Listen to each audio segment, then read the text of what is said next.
Thank everybody for joining today. I'm actually with Todd Wade here in Phoenix, Arizona, and we've been meeting with a lot of the industry experts, talking through many of the changes that are happening in our industry right now, and got a lot of government officials, a lot of people who are working with the government every day, talking about the things that are changing here. So got the update, the most current updates, and I think it's mostly good news, and I'm pretty pleased with where we are, but did want to share where we are. And as I said earlier this morning, if you have questions, unmute yourself and stop at any time. We don't need to make this too formal. We've got a pretty small group. The most important thing is you get your questions answered. So we'll dive right in and get things started. So that being said, things keep changing, and see my first typo there, Channing's. Keep things changing, and please stay tuned. I don't think there's going to be major changes on any of these, but every month we should have some new little tweaks. And given the importance of everything that's changing next year, the more you know, the easier it is going to be to navigate the changes that are coming, and then to be quoting the right products and taking advantage of the rebates and making things most effective at that point. So we'll do all in our power to keep you updated. We will update the utility rebate today, the Inflation Reduction Act. We'll go through any changes there. Low GWP refrigerant seems to be where the most action is right now. We're hearing more and more all the time and trying to get our hands around what's changing and when, and what actions are needed by us and in turn by our contractor partners. So we'll keep you posted there. And then we have a few other just little tidbits for you as we go on today.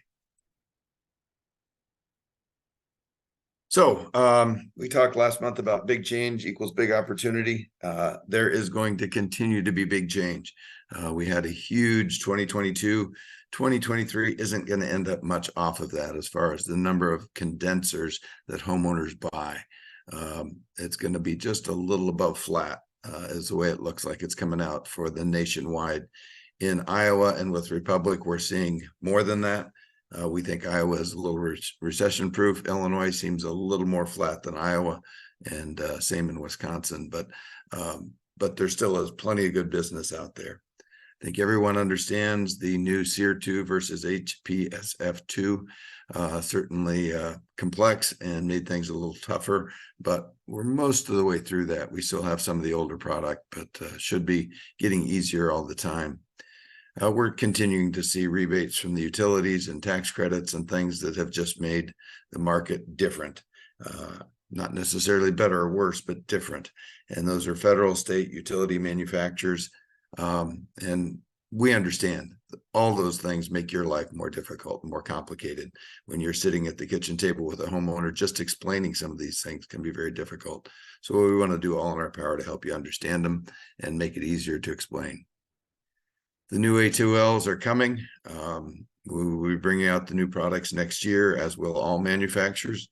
And the transition from our current A1 refrigerants to A2Ls is complicated. There's a lot of elements, and we'll try to bring you up to speed on what's happening there. Strategic electrification is not going away. How fast it comes and what all that means, we're still learning. But we want to be ready, and we want to make sure we have the answers for you. So we'll continue to talk about that. But like all change in business, the better prepared you are, the better educated you are, the more likely it is that you'll get more than your fair share of the profits that go with that change. So we want to put you in that position to understand the change and be able to leverage it in a positive way. So we'll keep working on that for you. The Mid-American Alliant rebates continue to be in place. No major changes there. We're continuing to work on ways to better administrate them for you. It's a complex process. We get it. We would like to make it much easier, and we're working on tools to make that happen. Some portals and things that will speed that process and make it a little smoother for you. So more information coming. We're continuing to work on it and find ways to support you on the Mid-American and the Ameren rebate. So No major updates there, but we continue to find tools that we can use to support you on that.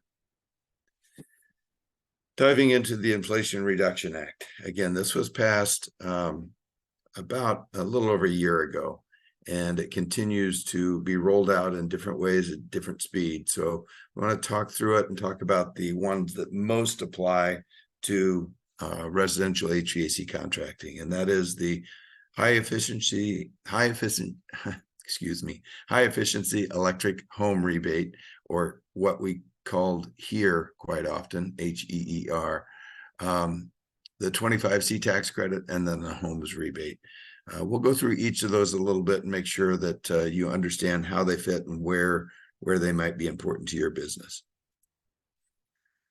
We've had 25C for a long time, and the old program ended 12/31/2022, and there's really nothing left out there. The claims that have been done are probably done. People have paid their taxes for 2022, so we don't think there's a whole lot of residual left in that number one box, that light blue box. So put it up there just so you'd know. Also put it up there because it is based on Energy Star, and that is changed when you go to that column 2. Now we're using CEE, or Consortium for Energy Efficiency, and they have a different set of guidelines than Energy Star, and that's where we get into making sure we understand where those are relative to Energy Star. Those are all based on SEER 2, EER 2, and HSPF. The way it's based is on 30% of the invoiced cost to the customer. So if you charge the customer $10,000, you take 30% of that. That's $3,000, which is the rebate that's available, but then it's limited by, on a heat pump, you can do up to $2,000, and AC and furnace, you can do up to $1,200. Those two can be stacked. So in that case, you could get up to that $3,000 if you installed a heat pump in one part of the house and an AC and furnace in the other, and 30% of that was over $3,000. You could get that full $3,000 back, but we'll walk through the math on that in more detail. This particular program is now approved from January 1 of this year through 2032. So this one could be with us a while. We expect that could be the case. If you happen to install a new breaker panel or wiring or labor to do that, that can be included in your total to work up to that limit. It's hard to imagine a heat pump going in that wouldn't be over the limit to begin with. But if you do have a subcontractor or you have an electrician on staff who does that, you can't include it. So that's the 25C. We'll talk a little bit more about the CEE ratings in a minute, but wanted to walk through these step by step. The third column here is the one we think will be most applicable to residential HVAC replacement contracting. And as you can see there, these are based on Energy Star. So the government put a program out with one program relating to CEE and another program relating to Energy Star. So that requires us to bounce back and forth a little bit. But in this case, it's based on low income customers. So we'll walk through what that means in a minute. It's that 100% of AMI. So if we'll go through that in a minute, I'll give you an example. It makes it a lot easier to understand. But on a heat pump, you can get a rebate up to $8,000. There's several other pieces you can add to that. The max limit is $14,000. So if they did electrical updates, they did a panel update, they did wiring updates, they did a new heat pump, water heater, those can be applied too. And we can walk through those a little bit for you. But the final one is the homeowners managing energy rebate. And that is about doing a full home improvement where you project the savings using some software tools. And that allows you to get the homeowner a rebate. If you're saving between 20 and 35%, it's up to $4,000.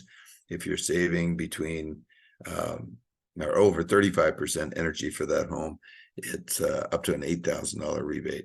It's one I don't see most of our contractors doing. It's a complicated program to get up and running, but if you're interested in that, we can help you get more information.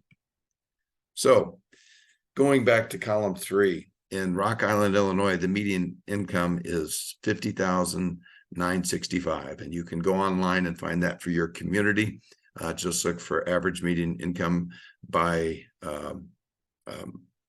major markets, and you can pull up by county, you can pull up by major markets, and it's pretty easy to find. Again, we can help you with that. The way this model works is you take that number times 80%.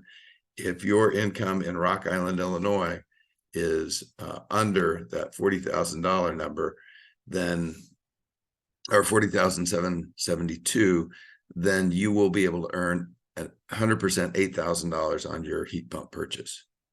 If you're between $40,772 and that $76,477, that means you'll be able to get that $8,000, but on a 50-50 basis. So if you have a $16,000 heat pump job, you'll be able to get $8,000 back from the government.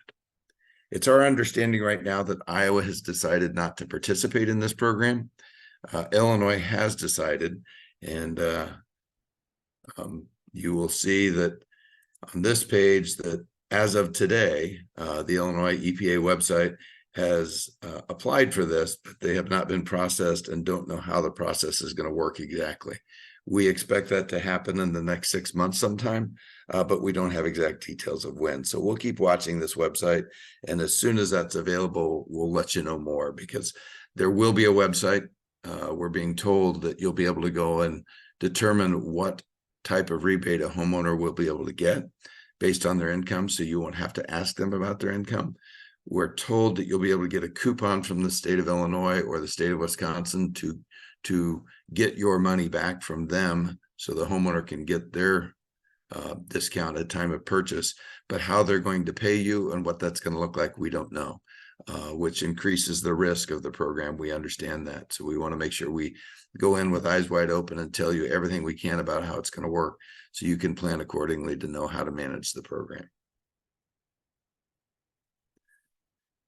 What we're looking at here is the Inflation Reduction Act Consortium for Energy Efficiency Rates. If you're looking at the red, that's the new tiers. So if we're looking down at heat pumps, for example,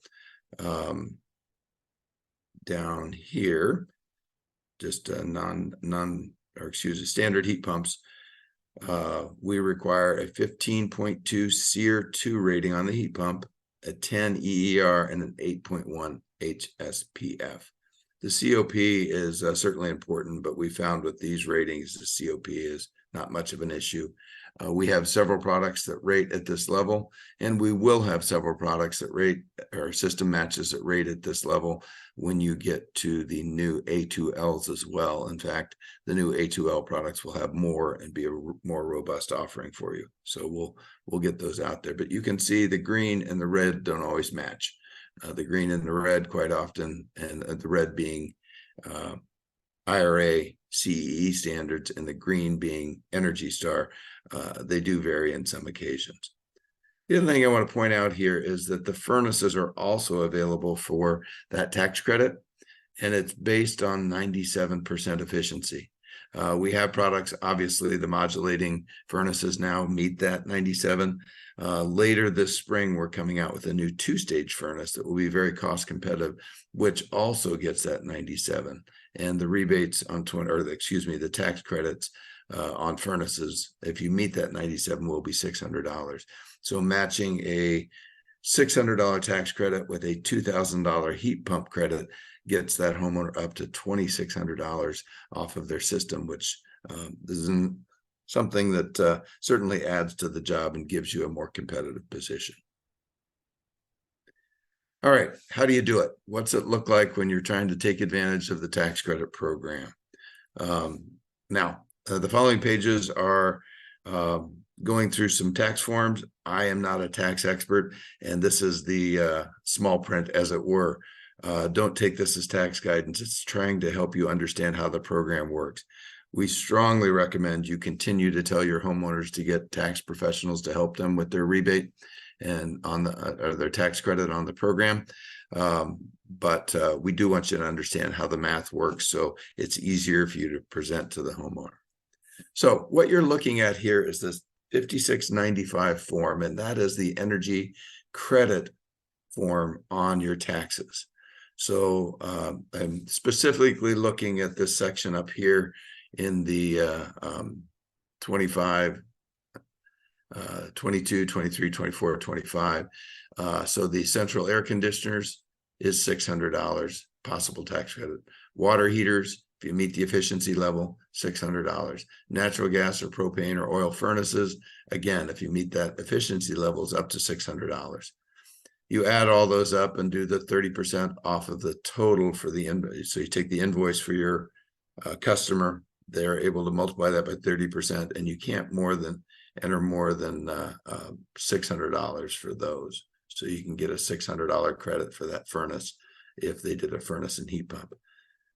Oh, excuse me, I had that wrong. It's $600 per any one of these. So if you did two of them, when you add them all up, it comes down to this line, and it can be up to $1,200. So if you happen to do a qualifying water heater and a furnace, that's $1,200. And then the heat pumps are different. They're kind of in a different bucket, and they are up to $2,000 of that 30% number.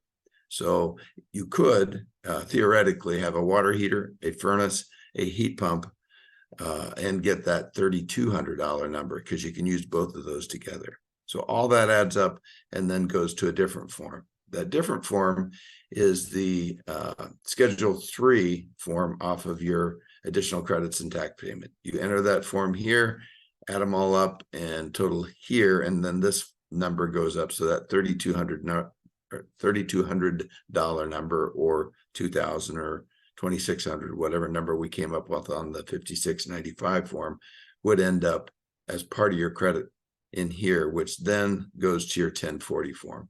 This is your standard form, and you enter that amount here, and I'll show you how the math works on that, so it's clear what's happening when you have that credit. I'm using median household income. So if you took all the average of income in Iowa, Illinois, or Wisconsin, the average income for homeowners is these numbers: 65,000, 72,000, and 67,000. That's the average of what households make in the 3 states. Being the smallest, I'm going to go ahead and use Iowa for this form. You'd enter that into your tax form, and if that was your number, then you'd enter that. Your total tax would multiply out to be, based on the tax tables, $4,332. Now, there could be a few deductions in here, but that's a pretty reasonable number of the average tax paid by people in Iowa. So if that's our tax liability, that line 24 is going to be the tax you owe. Now, it gets confusing because you talk about withholding, the money they take out of your check. So I'm assuming that during the year, they took $4,000 out of this person's check. So the money, every pay period, they take out of the check totaled up to $4,000. So if we did nothing at all, this person would owe $332 on their taxes before April 15th. But we go back to that line 31 where we get the tax credit for putting in that new heat pump and furnace. If you put that in there, the way this math works, you actually add that to the $4,000. So it appears as if you have done withholding of $2,600 plus $4,000, or $6,600. So that now becomes the equivalent of what you have withheld off your taxes. When you do the math and subtract that out, that means you're now going to get a rebate, a tax refund of $2,268. Remember, if we had not done the tax credit, you would have paid $332, but now we're getting a tax credit of $2,268. So that's how the math works on that. And just in summary, total tax liability, $4,332. The withholding was $4,000. The tax credit value was $2,600. So the net refund would now be $2,268. And if we had not done the tax credit, we would have owed $332. So that's how the math works. And if you do the math and take a good look at it, probably 80% of the households in Iowa, Illinois, and Wisconsin are eligible for this type of tax credit and would be able to take advantage of a good chunk of it. So at the very least, we owe at least talking to homeowners about this option with the new with the utility rebates, the manufacturer rebates, and these added to that, there's a good chance that the rebates will offset what they might have paid for a less efficient system, and they can get a little more flexibility. They may not use that heat pump all the time if we use dual fuel, and that's fine. They can decide when they turn off the heat pump and turn on the furnace. But at least it gives them flexibility. If the gas prices go up dramatically, then they have the choice of heating more with electric, and that gives your customer a better choice to decide how they tackle what will certainly be higher electric rates and higher gas rates going forward, and being able to make some decisions on where you put your dollars to keep your home comfortable is a good choice for homeowners to have. Steps we recommend for contractors: first of all, offer the 25C eligible systems. At least explain to the homeowners what they are. Give them the 15.2 heat pump, the 16 SEER air conditioners, or SEER 2 air conditioners, excuse me, and the 97% efficient furnaces. If you don't have those matchups, don't know what they are, ask your TM. They'll get you the right information. Explain to the homeowner that these systems will reduce their taxes if they pay taxes, if they have tax liability. And you can certainly show them the 1040 form example that we showed here, and say this is where your tax liability is on the form, so they don't get confused with what they owe at the end of the year versus what their tax liability is. Always use this phrase or something like it: only you or your tax professional will be able to know for sure what your tax credit could be. But given the system that we have quoted for you, it could be up to $2,000, $2,600, depending on which system you quote. I would recommend having a card for a local tax professional in your market and hand it to your customer. Say, if you don't have somebody to help you with taxes, this guy is good. It will make you a friend of a tax accountant, and it will make your customers feel more comfortable. Be sure to have your 25C, the AFUE, SEER 2, HSPF2 ratings, and AHRA numbers that match them on your invoices. This makes the claiming easier for the homeowner down the road, because that's what the tax professionals are going to want. They're going to want your invoice with that information on it. And of course, if there's any questions, ask your TM. Feel free to reach out to me as well. I'm happy to help any way I can. All right, last thing I want to talk about today is A2L refrigerants. It's still not all clear. We still have the DOE and the EPA kind of working through some things, and most of it's more tied to our inventory and what we can sell and when. But it's getting easier, and I think the government's trying to do the right thing and make it easier for the channel to work. So good news on that, but I'll explain what that means in a minute. Again, just a real quick review of the changes we've made in the industry. On the left-hand side of the screen, you'll see the Montreal Protocol, and that's the older one where we phased out R12, R22 to bring on 410A, and that was all about ozone depletion. We were putting a hole in the ozone layer, and R12 and R22 were the big culprits, and we had to get rid of them. We have done a good job of getting rid of them, but there's still hundreds of thousands of pounds of those refrigerants out in the marketplace. We know that it's getting better. The ozone hole is getting better, but we're still not bringing those refrigerants back. They're done and never coming back as far as new. But what's out there, we still have to worry about. 410A came on board. The big problem with 410A is it did a good job with ozone depletion, but GWP, or global warming potential, that's the number of how much a given refrigerant will potentially harm our global warming problem. 410A is just a bad refrigerant for that. And it is actually worse than R22 was, oddly enough. But based on that, we've been able to come up with a couple of solutions. Most of the industry is using 454B, but a few in the industry, some of the Asian manufacturers, are using R32. There's some slight differences between the two. Probably the biggest one is that global warming potential. 454B is 466, where R32 is 675. That becomes important in about 5 years, 6 years. The new standard for GWP in 2029 is proposed to be 500. So most manufacturers in this country chose 454 because they won't have to change again in 5 years. Those who are choosing R32 most likely will have to move to some other refrigerant, and it's our guess that it will be 454B at that time for everybody. So that's why you see two different choices out there. But JCI and most every other manufacturer in the U.S. has chosen 454B. A little bit about A2Ls. There's two different standards here. If you go up and down on our chart here, that's flammability. So A1s, no flame propagation. That doesn't mean they don't burn. They do, but they don't propagate flame. And we'll explain what that means in a minute. A2L is that next step up, and the L in A2L stands for lower flammability.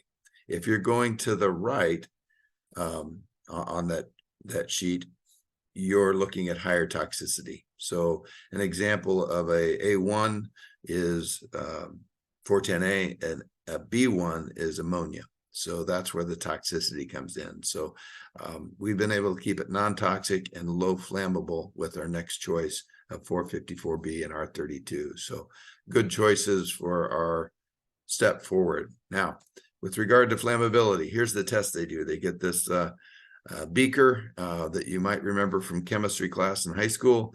They have a magnetic stirring mechanism in the bottom. They put the gases all in there, and then they have a spark. And what they do is they measure how much it burns. You can see the class 1 or 410A burns within that wedge. If you go outside the wedge, then you become a class 2L or an H2L or an A2L, excuse me. And you can see the difference between the class 1 and the 410A or the A2L, the 454B is minor. It's just barely outside of that. So when we say flammability, yes, it is flammable, but it doesn't spark or it's not as dangerous as you might think. Cigarettes, toasters, static electricity, they're not going to light it. You're going to have a focused plan to light it. And if there's fire in the house, yeah, it's going to burn. But if you're looking at somebody walking by the air conditioner with a lit cigarette, that's not going to be a problem. Class 3 refrigerants down on the bottom, you can see is a whole different ballgame. That's very, very flammable and will light just with any spark whatsoever. So what steps you guys need to take getting ready for this? Not a lot different than with A1s. You look at things like purging the circuit. Yeah, you should be doing that already. You should be using some nitrogen.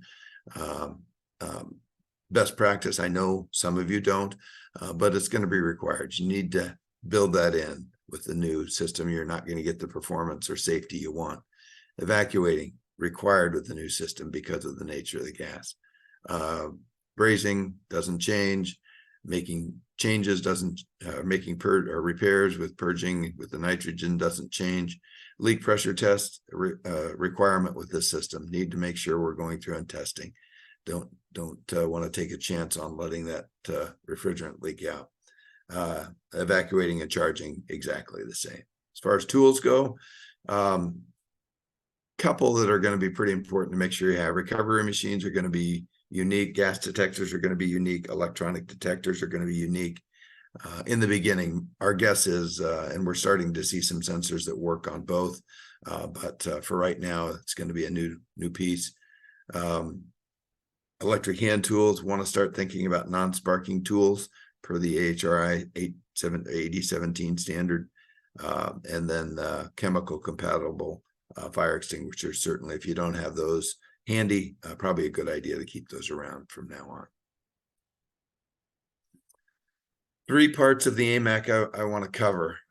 There's 3 things happening as we go from 410A to the A2Ls and 454B. The first is the bulk phase down, and that may be the most important part of this and the one that's going to affect you the soonest. 410 is being phased down quickly. I'm going to go through a chart in a minute that it explains what's really happening, and it's pretty serious and needs to be considered as you look at next year. Then the technology transition. This is where we're going from the equipment we're making today, the air conditioners and heat pumps that use the 410A, and we'll be bringing out the new ones that use the A2Ls, 454B in our case. We will be bringing those out during the year next year, and the last time that manufacturers can make them is December 31st of 2024. But there's some really good reasons for us to start selling you the new A2L sooner, and I'll explain more on that in a minute. The final piece is refrigerant management. Recover, reclaim is a pretty big piece of this puzzle, and I know most everybody on this call is already involved with that. Republic has been very proactive, helping get customers started with that, and that's important, but we want to make sure we're not missing too many drops of 410A, because it's going to be a big factor. So talk a little bit more about that through the bulk phase down. And what you're looking at on this chart is how manufacturers can produce 410A, and not only 410A, but any HFC. And HFC is not just used for residential heating, air conditioning. It's used on the commercial side, of course, but then it's used for many manufacturing processes. It's used in several different ways across several different industries. And this is the use of HFCs across all those industries. And we had a 10% increase back in 2021, or 2022. And we felt that the price of 410 went up. And I think anybody who bought 410A during last summer knows that the price was getting rougher all the time. We have a 30% decrease in 2024. So January 1, 2024, we can make 30% less 410A than we could back in the baseline years of the 15 through 20. So that blue line at the top represents how much 410A refrigerant we think we will need in these coming years. The orange line is how much manufacturers are making. So the question becomes, where's the rest come from? It comes from reclaiming and then recycling that refrigerant. As you can see, we have a major need for recycling refrigerant, because all that the repair refrigerant needed is going to have to come out of that recycled refrigerant. And so that's why it's so important that we take very good care to make sure everything in terms of 410A is recycled. It's a big gap, and any of you who have dealt with refrigerant for any length of time at all know that the refrigerant pricing is very volatile. And this type of operation, if we don't have the recycled refrigerant, it is going to have to come basically out of price. It will be a price war, and you'll be paying a whole lot for 410A refrigerant. We certainly don't want to be advising you on speculating on refrigerant, but having a few extra cans early this year might not be a bad idea. I can tell you that starting in 2024, manufacturers are going to start using recycled refrigerant in new units. That's how short the refrigerant is. So JCI will be using recycled, refurbished refrigerant for new units. So it's going to be a challenging time for 410A. So keep your eye on it. Make sure you have a strategy on how you're going to manage the refrigerant.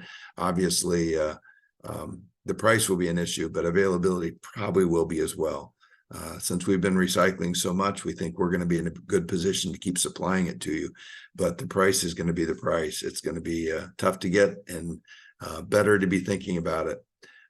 And this is exactly why we think, for your homeowners' purposes, the sooner you can get into the A2Ls, the better. So we'll be talking to you about that on this call in months coming forward as to our timeline of when we'll have the coils and heat pumps and air conditioners available for you to be quoting, so you can really protect your homeowner from that inflationary 410A pricing.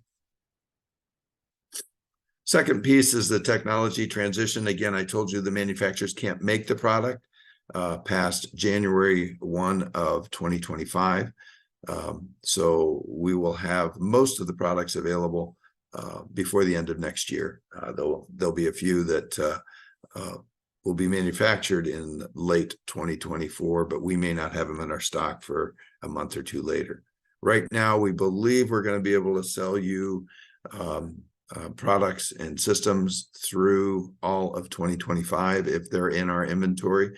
They're still waiting on the final ruling on that. So be patient. That's why we want to keep doing these meetings and keep giving you timelines. Refrigerant management, it's really about reclaiming, recovering, and now that we're getting into the A2Ls, what the regulations are going to be on storing and transporting. Right now, everything we're seeing is suggesting that the normal operation of any contractor and even us as a distributor isn't going to be affected much by the A2Ls. We'll be able to keep it in our warehouse. There's some stacking requirements that we have to be aware of, but both the tanks and the units themselves are not going to be a problem for you in your vans as we initially thought they might be. So it's a little bit easier. There's more coming on that, and we will certainly have training on refrigerant management coming. But for right now, no action steps necessary other than we talked about earlier with equipment and maybe some thought on how to manage it.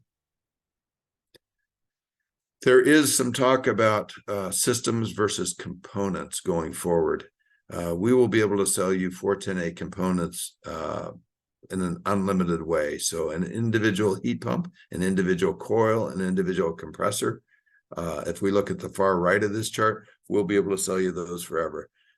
The systems, however, will be prohibited. We think right now the full system, on this chart it says January 1st, 2025, we won't be able to sell systems and you won't be able to install them. We think we're going to get that changed, and that's why I said we will have 1 year to do that. Again, this is another reason we want to do this call every month, because we simply don't know. The EPA seems to be signaling that they're going to allow that. We've seen a letter from them that suggests it, but all it says is the probability is high that it will happen. So we have no confirmation. It doesn't change any action you will take today as contractors, but stay tuned and we'll keep giving you all the best information we can.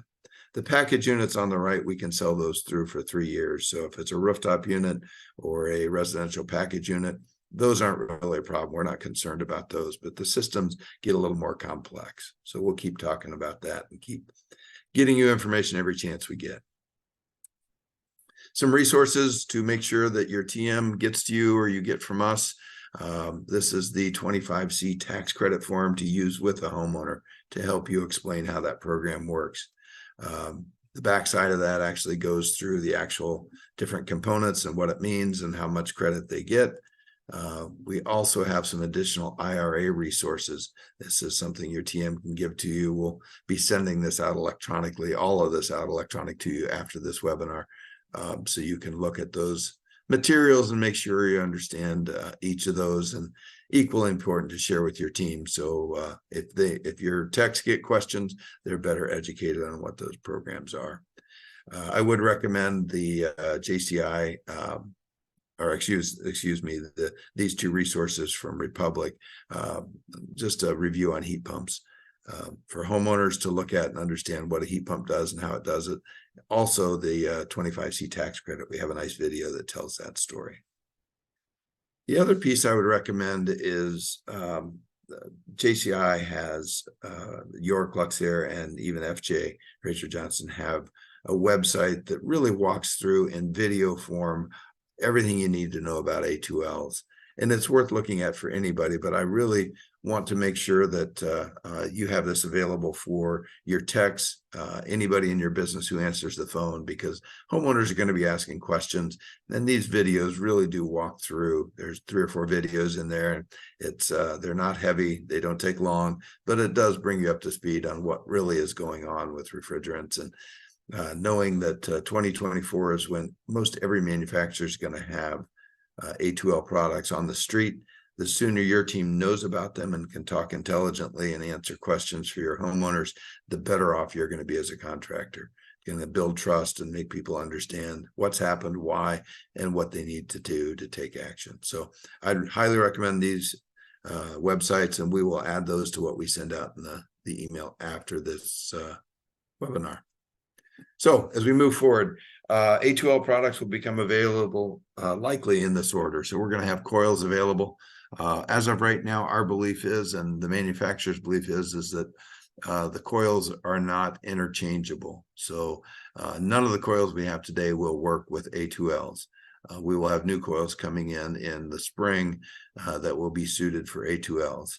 So JCI is going to build some of those. We're going to probably have some from Aspen, but those should be early spring timeframe.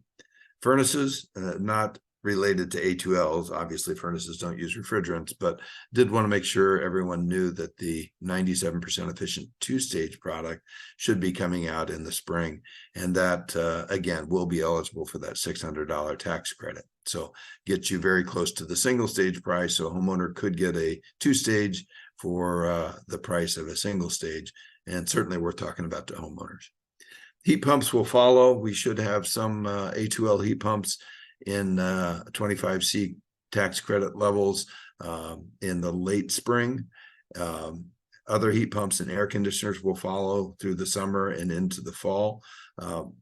Every time we get a little closer, we'll update you on these calls, and we highly recommend you keep coming because planning what you sell at the kitchen table is a big piece of the puzzle, and thinking about the strategy of when you start adding A2Ls to your offering to homeowners to let them choose whether they want to invest in the new technology and avoid the inflationary pricing on 410A, or they want to stick with the more traditional.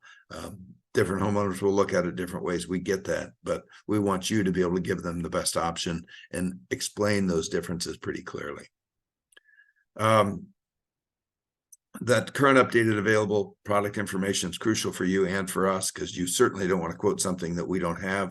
We don't want that either. So the TMs and our inside team will help you navigate that and communicate what's going on. This monthly call we're going to do every month until we navigate through this strange time, and we will continue to update you on when products are coming in and when you should consider start quoting some of those new products at the kitchen table. We'll probably have mailings. We'll probably have some website portals to allow you to look at it, but we'll keep you apprised of that and keep you updated as best we can as we go here. So next meeting, we'll do this again on January 10th. My guess is we will have some updates on the A2Ls. We'll keep our eye on everything else. If anything else changes, we'll certainly go through it again. We will record these and continue to push them out for you to share with your teams. So please do. We know that the more educated contractors are going to win when it comes to all of these programs and changes. So keep your teams educated and ready to answer questions. With that, speaking of questions, just a summary here, we will send the link of this recording out. We will send the content and the links to all the different sites we talked about. And again, we'll do this again next month. With that, I will open it up for anybody who might have a question. Please unmute yourself and feel free to chime in.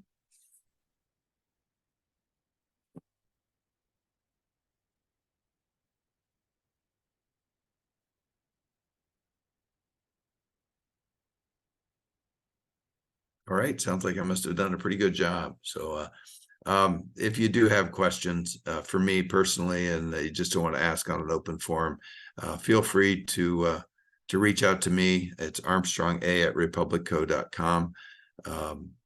Always welcome your questions and comments, but wait just a minute here for anybody any other comments. I didn't see anything on chat, so I think we're pretty good there.